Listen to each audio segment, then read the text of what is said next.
Welcome back to Friends and Neighbors, the Wagner Brothers podcast, in which we endeavor towards depth and simplicity despite an often shallow and complex world. I'm Benjamin Wagner, and today, part one of an essential conversation with rock journalist Brian Ives.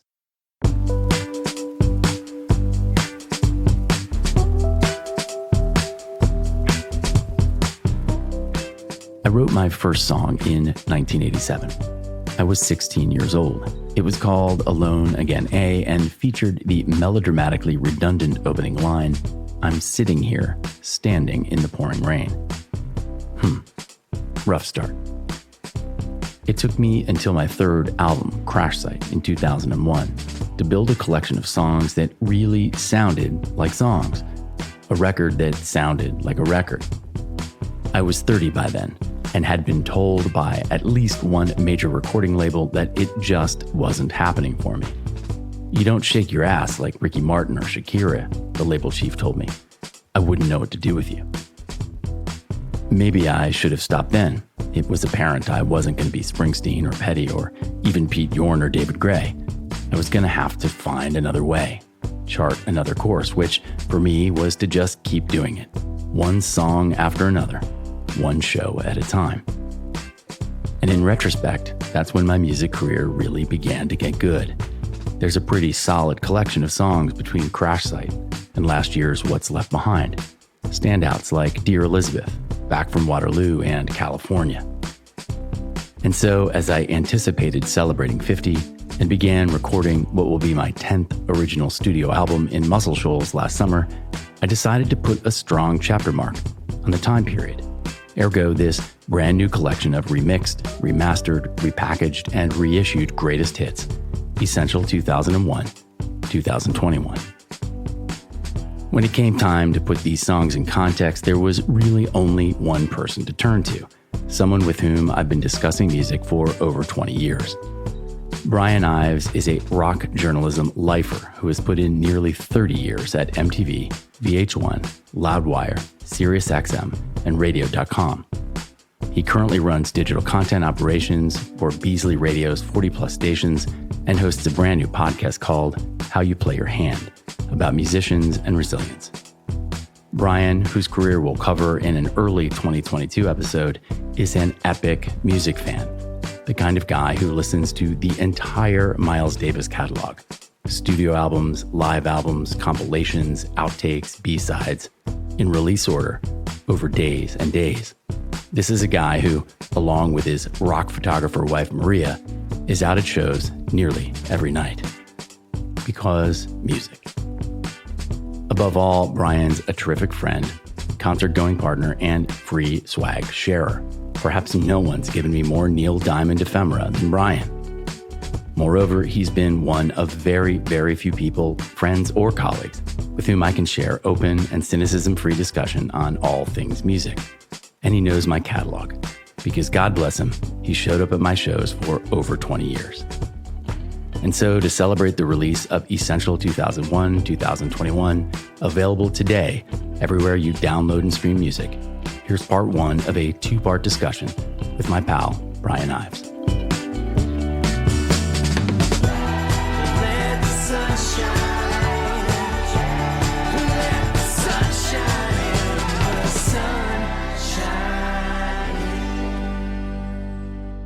I was thinking about you last night because I was watching the CMAs, and Luke Combs, he's not like one of my favorite guys, but I have to recognize his talent as a singer and songwriter. Mm-hmm. And so last night he played a brand new meaning like no one had heard it yet.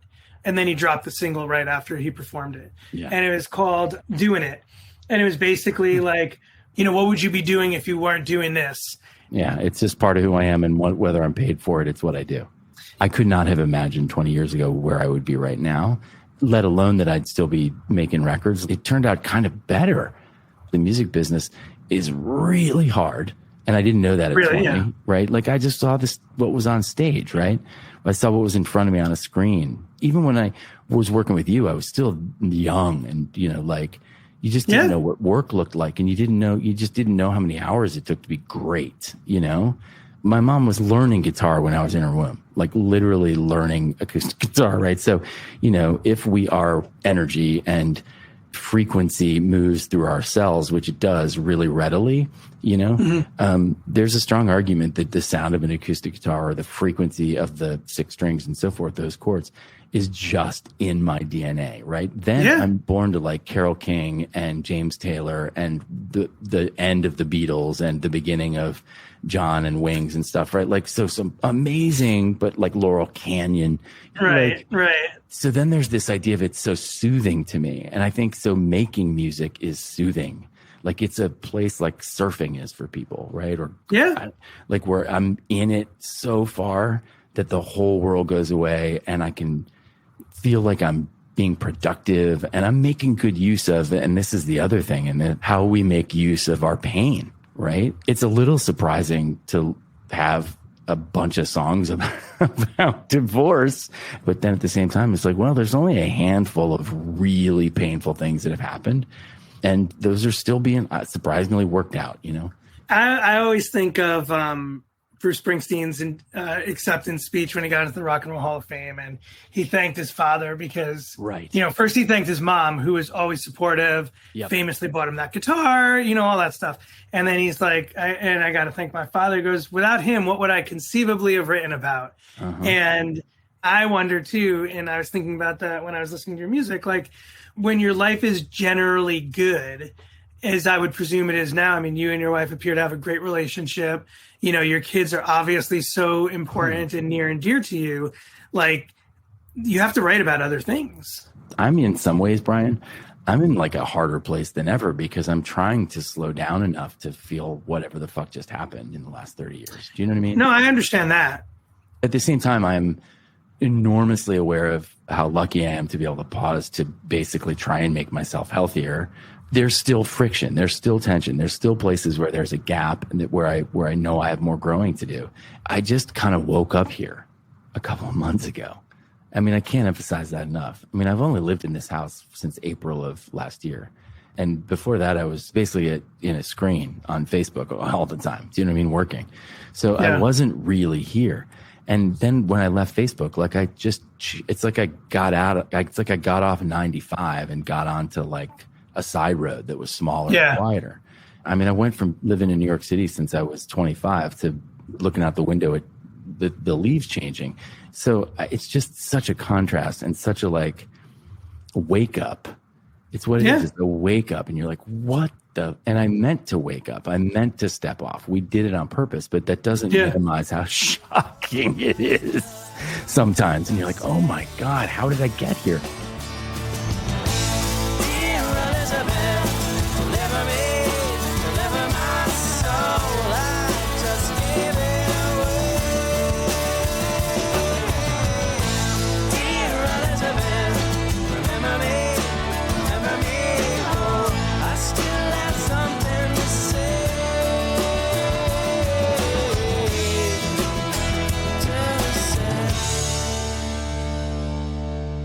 I just wanted to kind of plant the flag and be like, okay, this is what I did, so that I could be like, oh, now this is what I'm doing. Also, any excuse to remaster, because Dear Elizabeth was never mastered. You know what I mean? Right. But it really just goes back to, I think, loving those kinds of collections myself for the odds and sods and the outtakes. Now I know a place that's safe and warm from the crowd.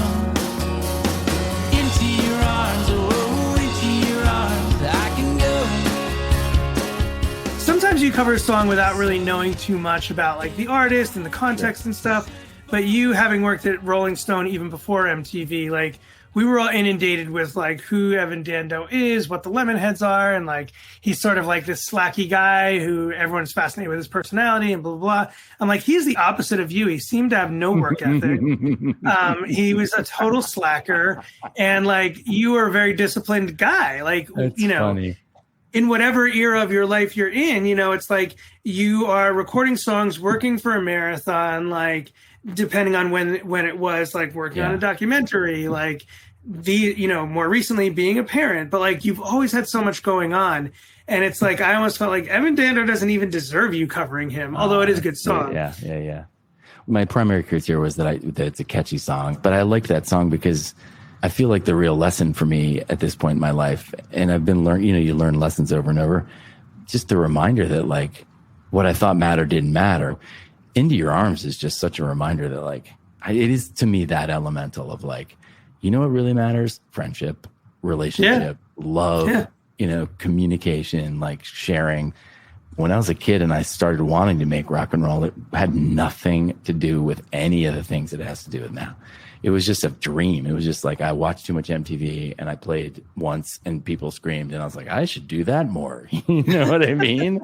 I'm being reductive and selling myself short, but it became a lifeline, right? And so that's why I think I keep doing it.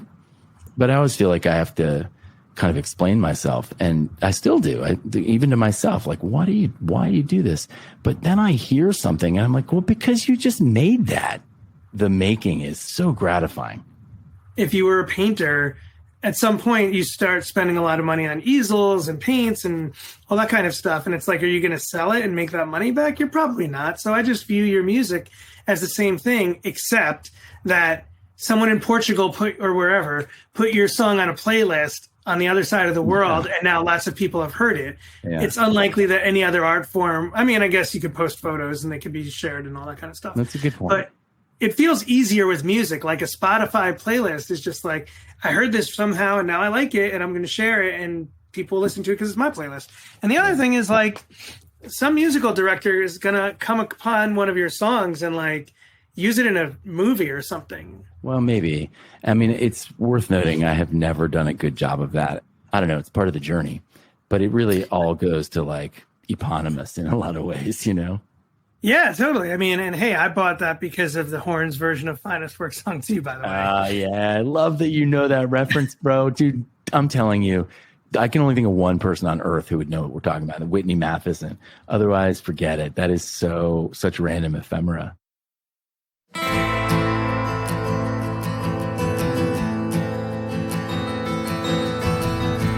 Jukebox plays that song again, the one about the bitter end, the one where I remember when. Back from Waterloo is definitely, like, that's a song that has stuck with me a lot.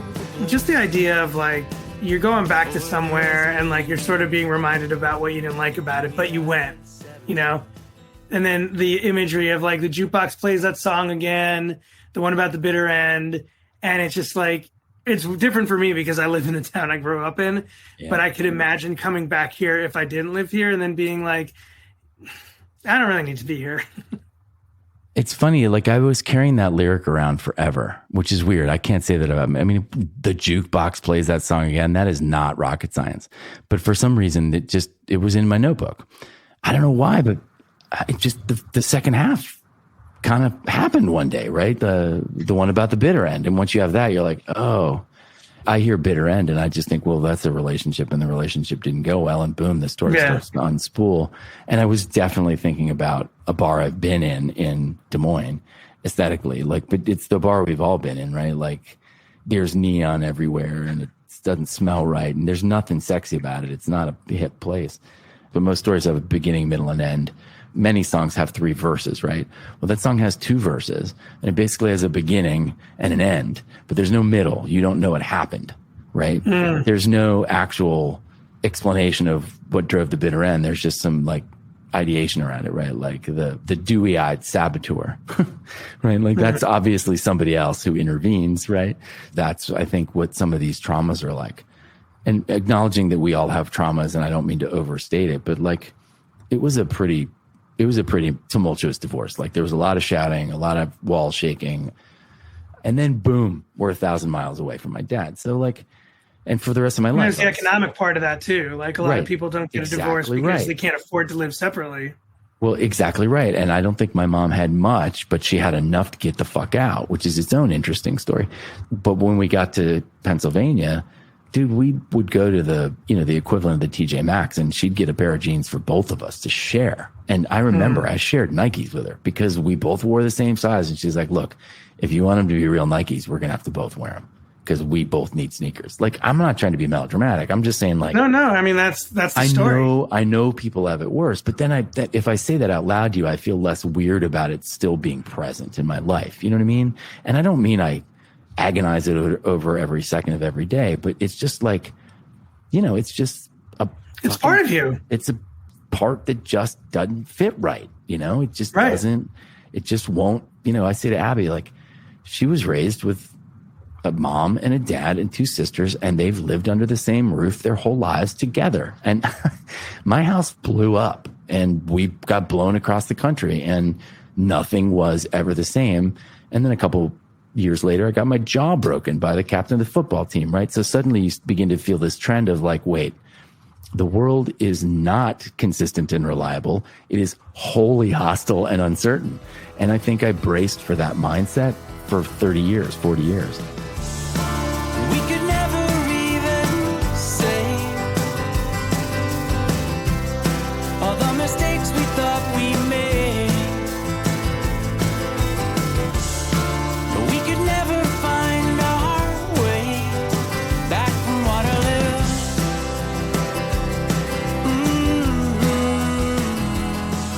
Waterloo's where my parents are from.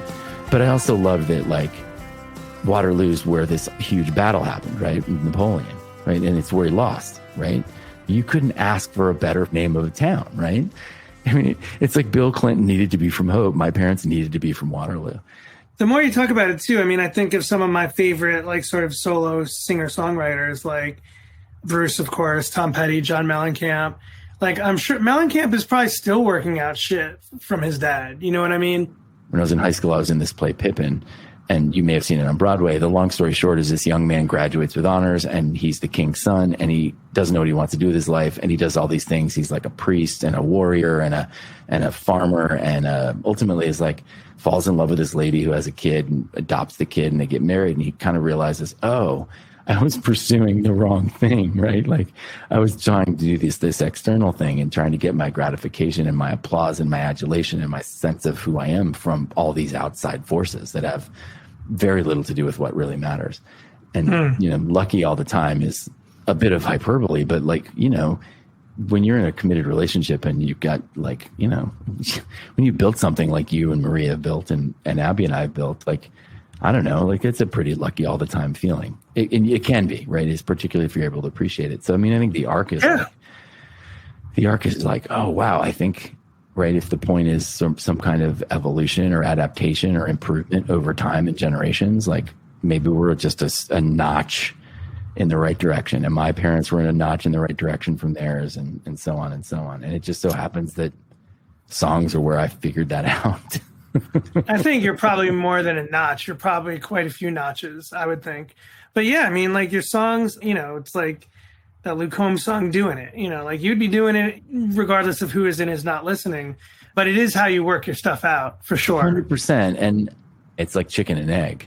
I have a huge Jones to play. I mean, I played a couple of months ago now, maybe 6 weeks ago now. But, like, it is also a real tactile, visceral, emotional experience to make. It goes back to frequency, right? Like, when you have 4 or 5 guys playing an E minor, that is not the same as what do the songs mean and what do the lyrics mean. They're just like the joy of making a racket with these guys. I mean, Tony Maselli and I have been playing together for 20 years. A long time.